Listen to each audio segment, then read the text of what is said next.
को इधर घुमा दीजिए और सामने जो बैठे हैं थोड़ा बगल हो जाइए और बच्चा को हटा दीजिए फिर बेड के सामने से। सज्जनों, साउंड को ब्लॉक कर रहा है। इस प्रकार से वर्ते दाने सत्युक्त्वा जस तोषयति नरः भवन्ति तस्य ते सौम्या स्वर्ग मोक्ष प्रदायिनः। जो जीव यहाँ पर सत्य रूपी व्रत का पालन करते हैं, दान धर्म करते हैं, नाम जप करते हैं, भवन्ति तस्ते सौम्या, उसका स्वर्ग का प्राप्त होना बड़ा सुंदर मार्ग प्रशस्त हो जाता है और अंत समय में स्वर्ग को, वैकुंठ लोक को अवश्य ही वो प्राप्त करता है। जो यहाँ पर कर्म, खराब कर्म करते हैं सज्जनों, देखिए कितना भयंकर रूप है यमराज का। महाराज देखिए, पापिष्ठास्ते प्रपश्यन्ते यमरूपम भयंकरम। यमरूप बड़ा भयंकर है। कैसे? दंड हस्तम, यमराज के हाथ में क्या है? दंड। यदि धर्म का कार्य नहीं करिएगा तो अंतिम समय में यमराज का दर्शन आपको हो जाएगा सज्जनों। लेकिन यदि आप जीवन भर भजन करिएगा, कीर्तन करिएगा, तो अंत समय में यमराज का नहीं तो रामराज का दर्शन होगा, राम दरबार का दर्शन होगा सज्जनों। लेकिन जो पापात्मा रहते हैं उनके बारे में आया है कि दंड हस्तम महाकायम महिषोपरि संस्थितम। महिष के ऊपर यमराज का वाहन क्या है?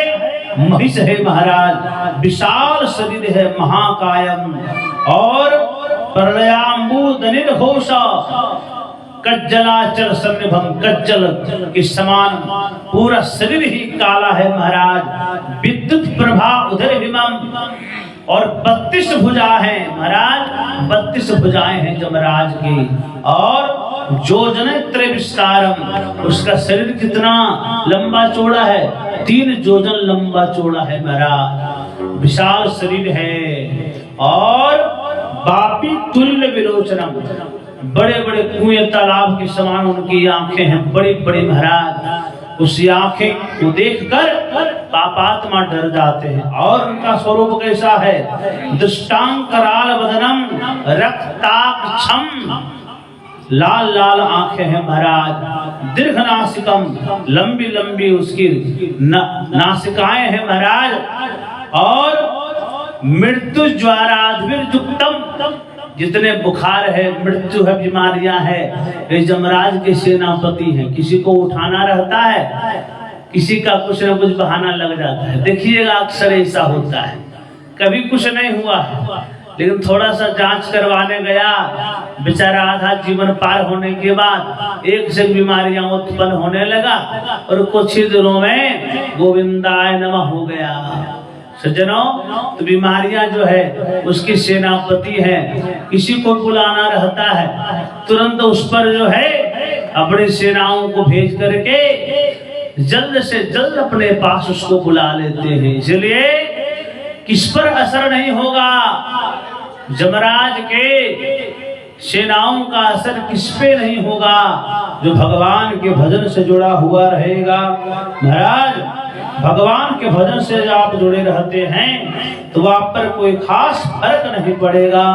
कीर्तानी जाने पापानी जुस्मा भी सुबहो नभी तानि पापानि दुःखस्य कारणं च वयं जनाः। और वहां पर मूर्खे भी पंडिते वापी, जमदूत जो है, आप मूर्ख हैं तो कोई ज्यादा कष्ट देगा ऐसा नहीं है, और आप पंडित हैं, विद्वान हैं तो आपको छोड़ देंगे वहां, ऐसी भी बात नहीं।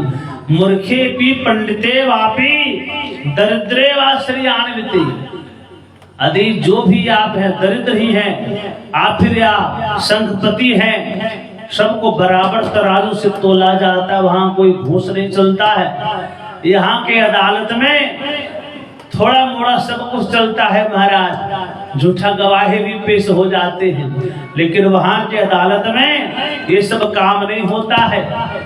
वहां आप चाहे दरिद्र हैं या फिर कोई संपत्ति है, सबको बराबर दृष्टि से वहां पर जमदूत देखते हैं। सबले निर्बले वापी, कोई बलवान है तो उससे जमदूत डरते नहीं है महाराज।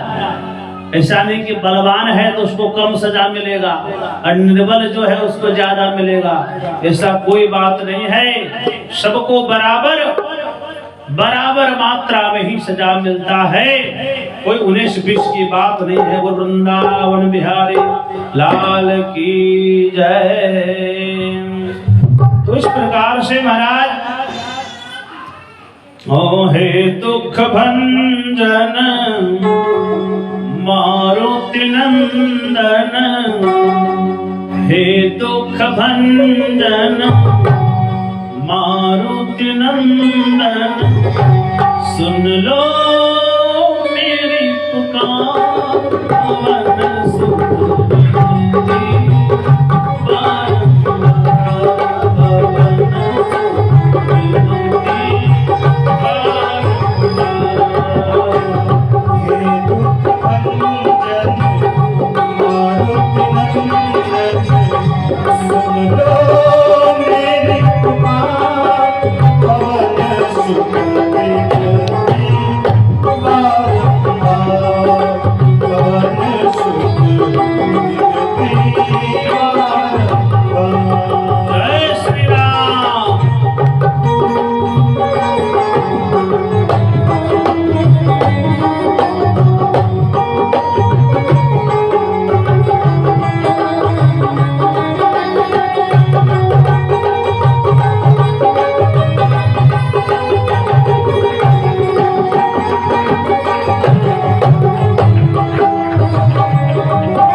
इस तरह से सज्जनों भव सागर से तार, ये हनुमान जी महाराज इस भव सागर से आप ही बेड़ा पार कर सकते हैं प्रभु, क्योंकि आपके चरित्र को गाने वाले को उनकी नैया इस संसार के सागर में डूब नहीं सकती प्रभु।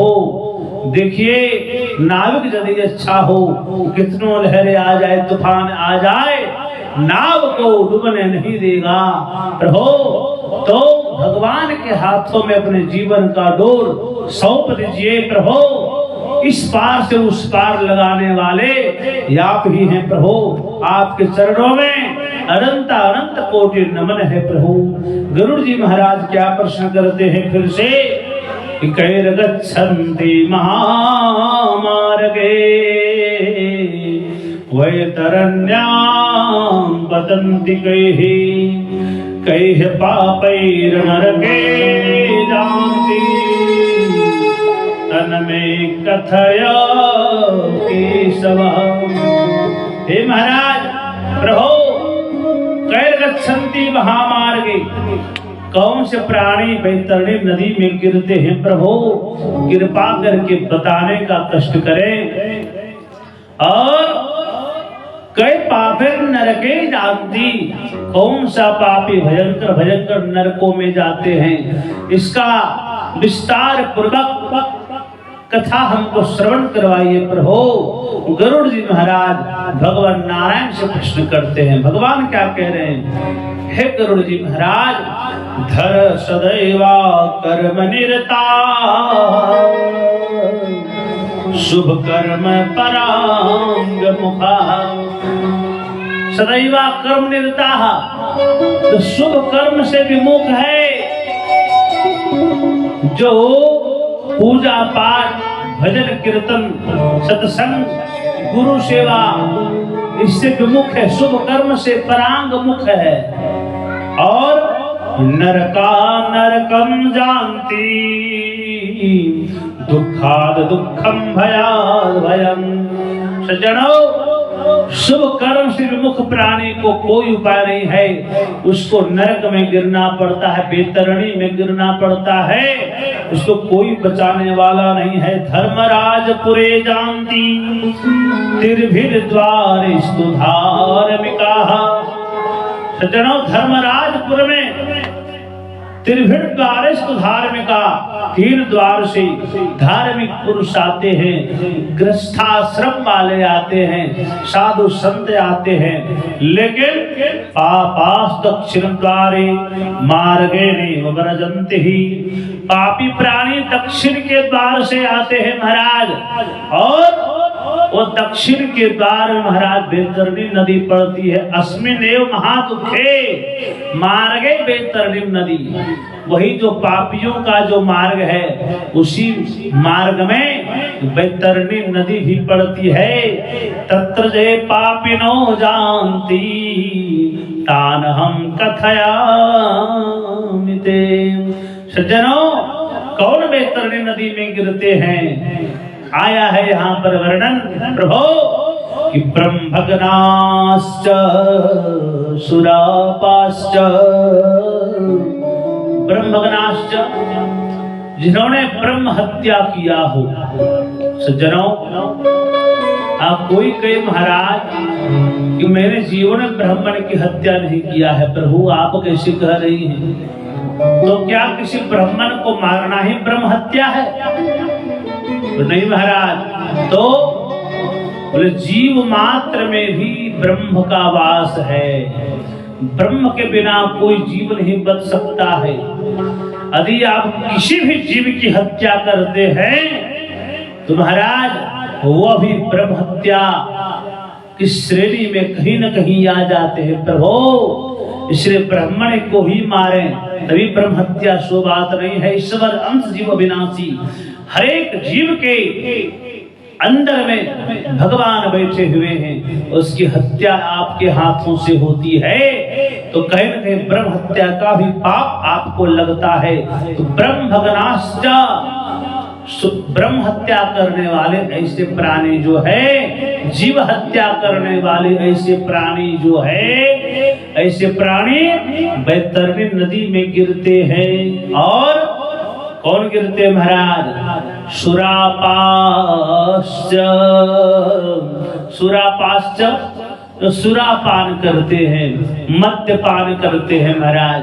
मद्यपान करने के बाद विषय वासनाओं को भोगने में लगे रहते हैं, मन को भटकाते रहते हैं, विषयों में हमेशा विषय भोग करते रहते हैं।